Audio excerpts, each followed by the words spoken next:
Hello, Philip. Yeah, good morning. Good morning, Philip. How are you this morning? I'm doing great, thanks. How about you? I'm doing well, thanks for asking. So, can you give us a sense of the developments since the last time we spoke? The last time we spoke, you were in Ukraine. Now I understand you are in Romania. Are you able to tell us the processes that led to you arriving in Romania? Your voice is very far, so if can you come again, please? All right, so I'm asking that how did you get to Romania? How did we what? How did you get to Romania? Romania. Oh, okay. Okay, right. So yeah, since we started the evacuation process by land, I think we're advised to go to neighboring countries. Based on your close proximity to these neighboring countries, that is how we did it. As in the city that you find yourself. So we compiled all the lists of all students across the country, and then we broke them into groups. That is the cities that are very close to certain borders. We initiated, bus transportations to carry these students to those neighboring countries. So that is how we were able to do this. If you say we initiated, by we, who do you mean?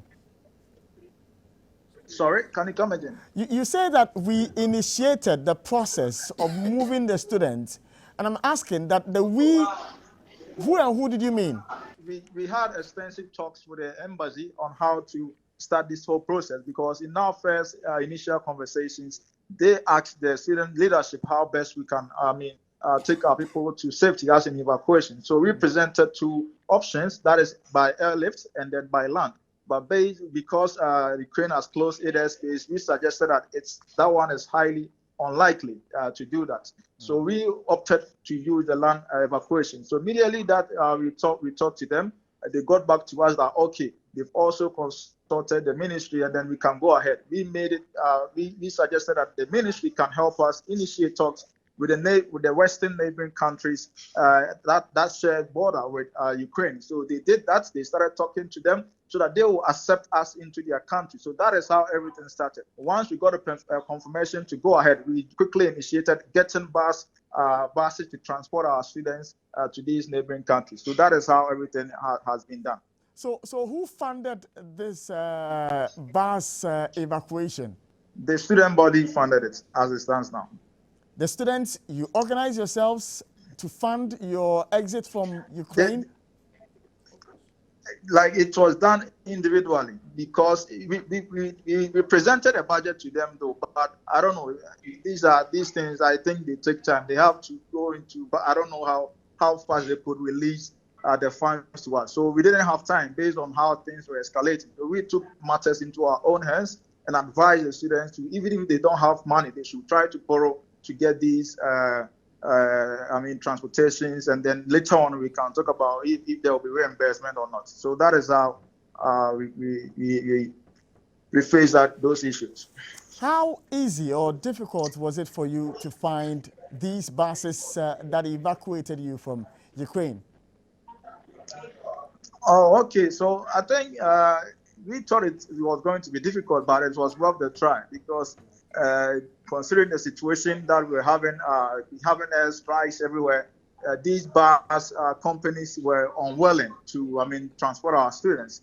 That is where most of the non-students individuals came in to help. They've lived longer in this country. So the honorary consul designates Dr. Bekicha. He helped in that regard. Other individuals who have pastoral roles, like the PIWC members, like church leaders, they also help. So we reached out to these people and then tried to negotiate with these people and then ask them to take us. So we took the first step. We got the contact. Some of them, we didn't need the help of these non-students. Like we just finalized everything ourselves at the student body. But some of them also, we had to need the intervention of these people I'm talking about. Would you be able to tell if indeed some of your colleagues borrowed in order to fund this trip? I cannot confirm that now. I cannot confirm that. All right, so let's come to your colleagues. Are there still some students in Ukraine? Yes, yes. I think that should be the main priority now. We have students still in the eastern part of Ukraine where, I mean, things are very tense there in Sumy and then in Kharkov. In Sumy right now, I think we will need a sit up with the government, with the ministry to come up, talk to expertise and find possible scenarios where we can evacuate them. Because right now, the city is totally surrounded. Nobody can move in and out. The students were getting so anxious. They wanted to just mobilize themselves and move to the borders of Russia. But the student leadership advised against that. We saw the advice of the universities in that city. They even requested a meeting with the embassy, which I myself initiated it. I got them in touch with the embassy. They had a meeting, and the university was firm that they are not going to allow their students to travel because they see it to be highly risky. So now, as we speak now, we still have students in Sumy, and then we still have students in Kharkov, where, I mean, the attacks have been very serious. Let's play with numbers if you can.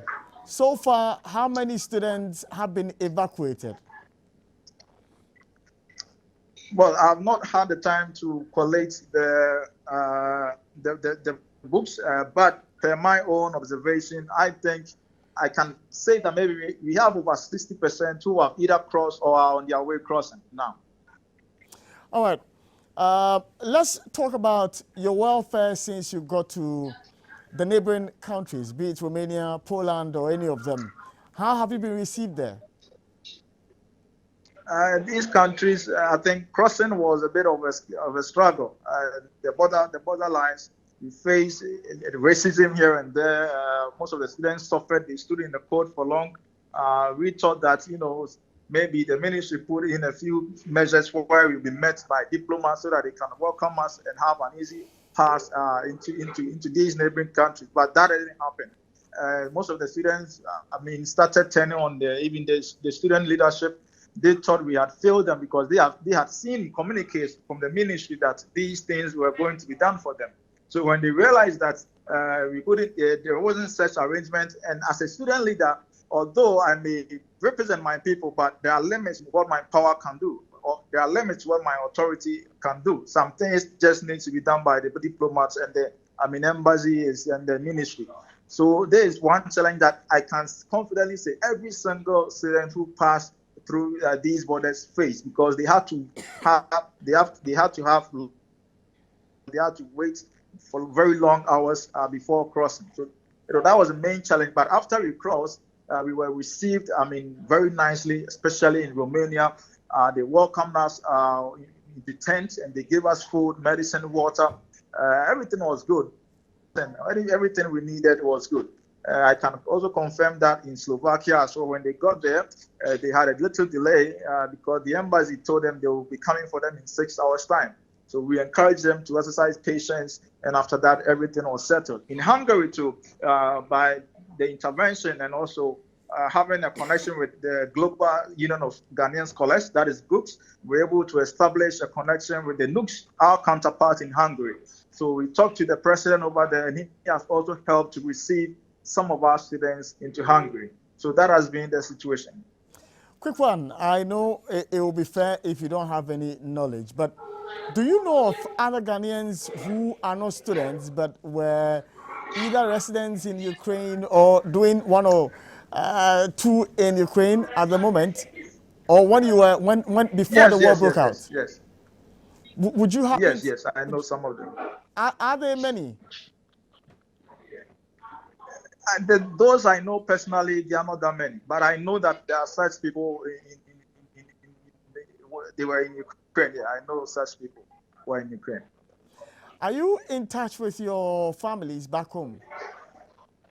Yes, please. We are in constant communication with them, assuring them of our safety. So we talk to them. But so far, every Ghanaian student you know is safe? So far, except those who are still in Ukraine, which, as I said, we need to focus our attention to now. All right, Philip, I'll thank you for the update from Ukraine.